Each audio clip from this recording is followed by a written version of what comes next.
This is rental car number 143, and today I'm driving the 2020 Buick Enclave Essence. This is a mid-size crossover SUV that I rented for Enterprise for a whopping $2.56, but I also had to cough up 850 Enterprise Plus points.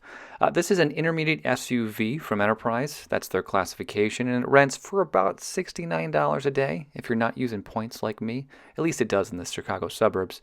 What's important to realize on this one is that it costs, retail at least, $43,130. Keep that in mind because although this is a decent SUV, that is a ton of money for what you get.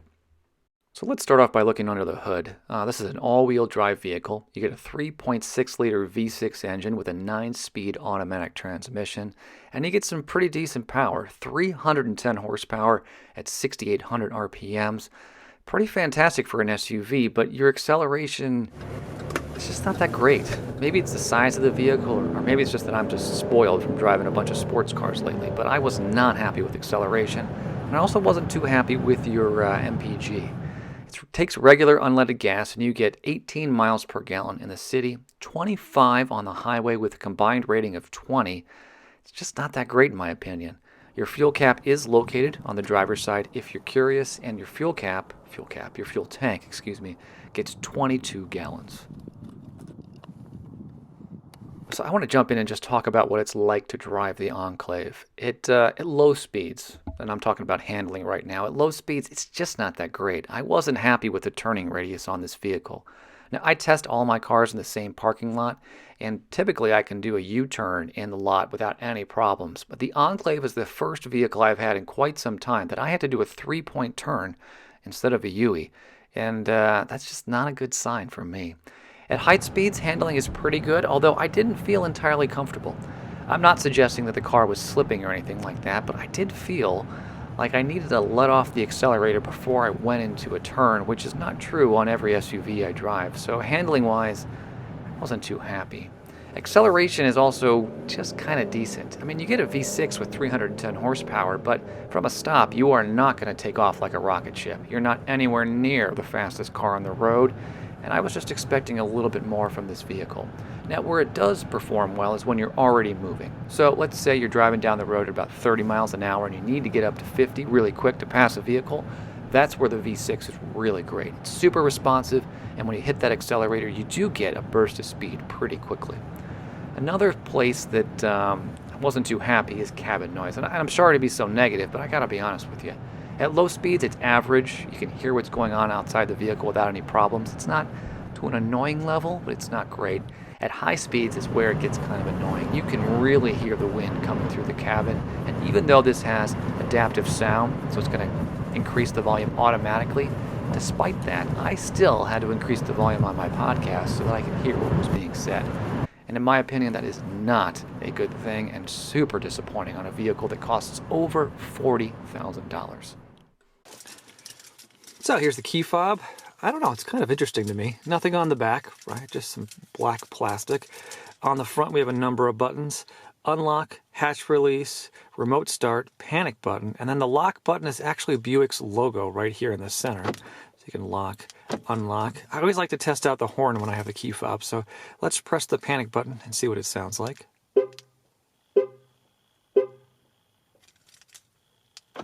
That was kind of wimpy in my opinion. I really would like a stronger horn on these cars, but it doesn't seem like any manufacturer has a really beefy horn nowadays. So nice key fob, and there is an actual physical key in this. You just have to press this button right here. And there's the physical key that you can use to enter the vehicle should your battery die and the key fob doesn't work. And because we have a key fob, we have a push button start. It's located right here on the dash. Let's turn her on.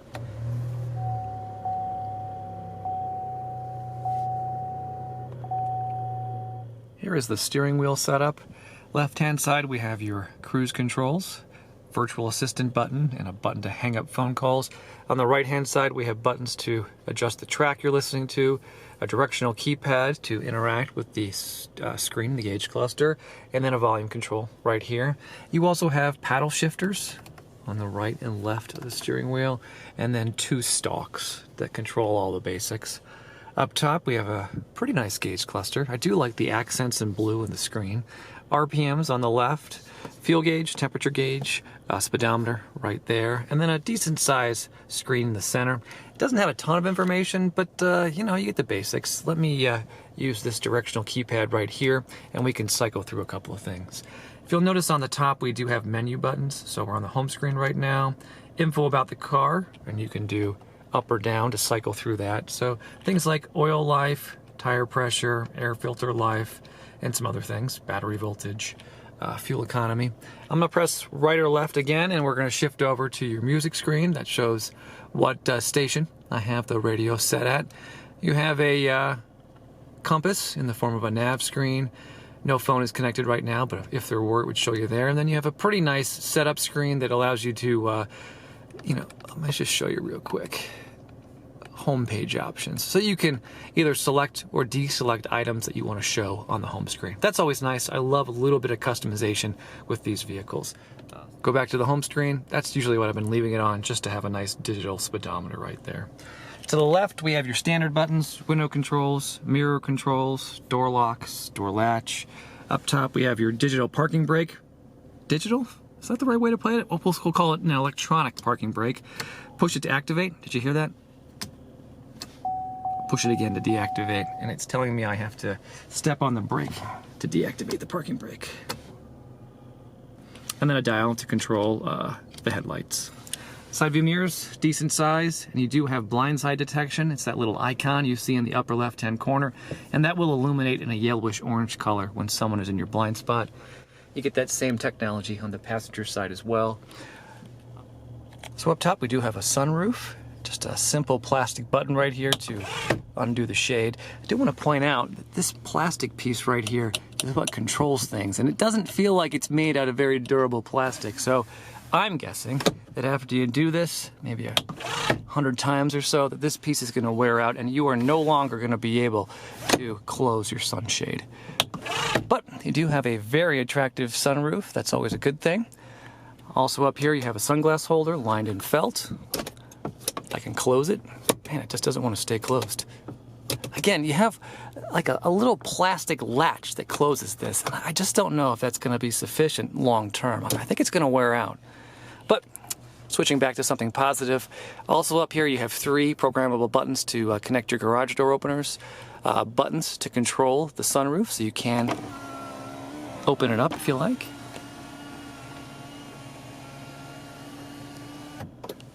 It's kind of slow, but it does show that we have a beautiful blue sky today. Let me close that because it is still a little bit cold here. And then buttons to adjust the interior lights, an SOS button, and an OnStar button up there as well. In your rear view mirror, pretty simple, no buttons on it of any kind, and you do have an automatic dimmer feature, so you don't have that toggle switch that's usually on a rear view mirror. Down below from there, we have our center display. A couple of buttons on the left and right side. Traction control, all-wheel drive controls. Hazard button, park assist technology button right there. Nice big screen, some dedicated menu buttons on the bottom. Home, audio, phone, navigation, and climate right here. You also see your connectivity to the cell network, outside temperature, and a clock right here. There is some fun stuff here. It is a touchscreen, and it's pretty reactive. You have Apple CarPlay and Android Auto preloaded on the vehicle. A dedicated climate screen that makes it really easy to adjust things. And one of my favorites is the app screen. Typically, on a car like this, there's not actually any apps that you can load onto the vehicle, but that's not true here. You have Spotify, Pandora, iHeartRadio, the Weather Channel, People, New York Times. I mean, there's actually some legit apps that you can load onto this vehicle, so that's pretty exciting. Also, the settings screen is organized really well, so it's pretty easy to turn on and off settings with just a touch of a screen, which is always nice. So, good screen, not the best ever, but nice big bright icons and some usable technology, which is always a plus in my book.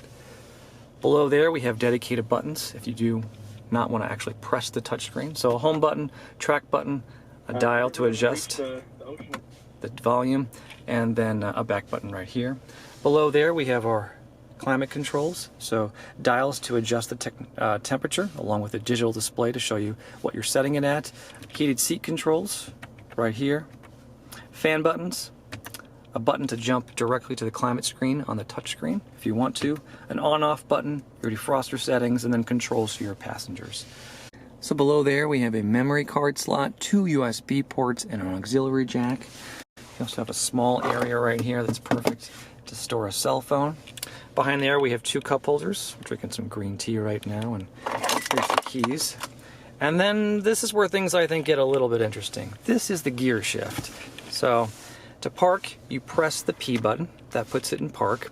If you want to shift to drive, you have to push this little button here on the side and then pull the whole thing backwards. Now you'll see that we're in drive.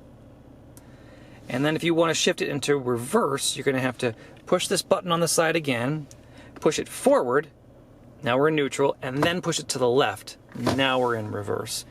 It takes some getting used to. It does work really well, but it's just a little bit different than the cars I've been driving, so I do find myself having to glance down quite often and figure out what button I need to push. But you do get a rear view camera, so let's put it back into reverse by pushing the button on the side, pushing it forward to neutral, left to reverse, and then we get a nice big screen up here to show us where we're driving, along with some guides to show us where the car is going to go as we reverse. So I'm going to turn the steering wheel, and you'll notice the guides on the screen are also turning to show me where the vehicle is going.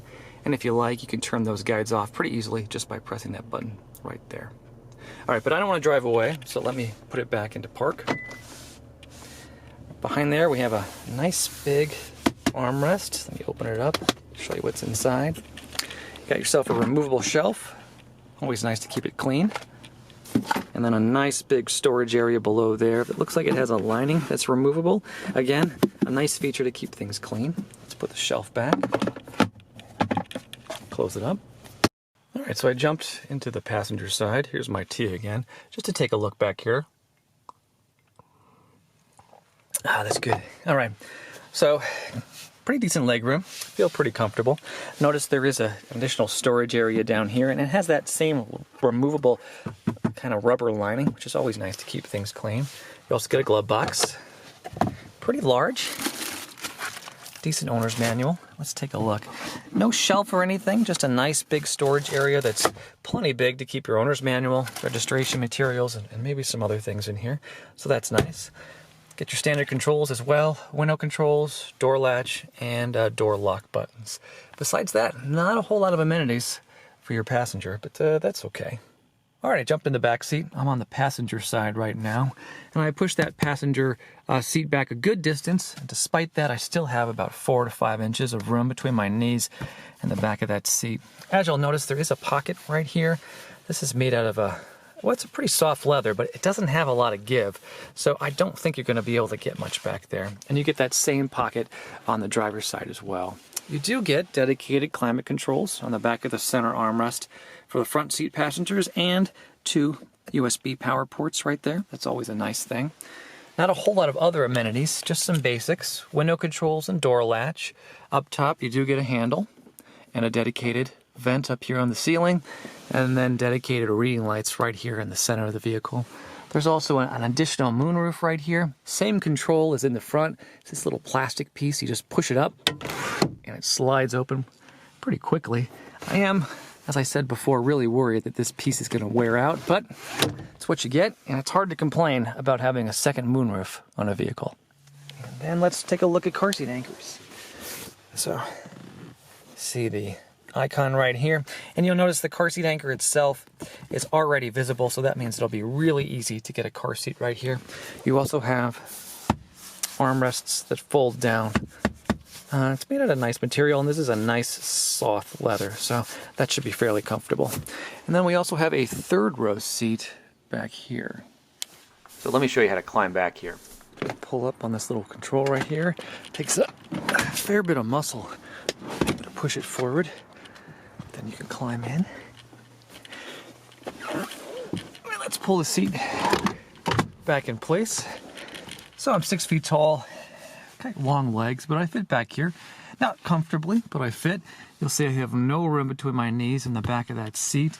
And down below, there's also not a whole lot of room for my feet. I actually have to slide them underneath the seat itself to fit. But, you know, it is a positive thing that an adult can fit in a third row seat. Couple of amenities back here too. There is cup holders, a USB port. Up top you do get a dedicated vent, it's right above your head. And then 2 reading lights in the center of the ceiling. No center armrests back here. And just feeling around, it also doesn't feel like any car seat anchors either. I don't see the icons on the seat, so I guess you won't be installing a car seat back here. But it's a usable third row. Hard to complain about that. Open up the hatch and talk about cargo room, because this is where this vehicle really shines. Now this is with the third row seat up, and you still get a ton of room back here. More than I've seen on probably any SUV I've driven lately. It's a ton of space. And underneath the floor of this area, if the plastic piece for the handle doesn't fall off like it did for me, you get additional storage down here. It's a pretty large compartment, which is fantastic. It should be big enough to keep a ton of stuff down here out of the way until you need it, which I absolutely love. Also, folding down those third row seats is a breeze. You just pull on this little tab and the seats fall forward pretty effortlessly. And then you have an even bigger space, which is just impressive. And then, of course, you can fold down that second row seats. This one's a little bit more difficult. You do have to walk all the way around the vehicle and pull up on this little latch right here. But then the seats fold forward without any effort, and you're left with an enormous space. So if you're looking for something with a lot of cargo room, I think the Enclave is right in your wheelhouse. Don't really love everything else about the vehicle, but cargo room, definitely exceptional. All right, so that's pretty much everything end to end on the 2019, geez, where am I? 2020 Buick Enclave Essence. You know, after driving this thing for about a day, I don't think you're going to be shocked when I say this one is going to get 2 stars. There is nothing wrong with this SUV. It performs pretty well. It's got some nice technology, great storage room.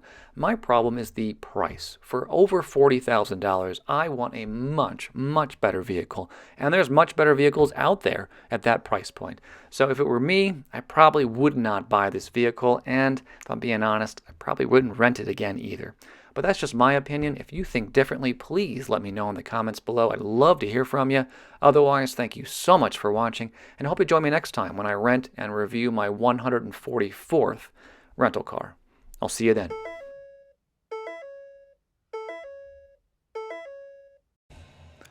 This is rental car number 142. Man, I'm losing track.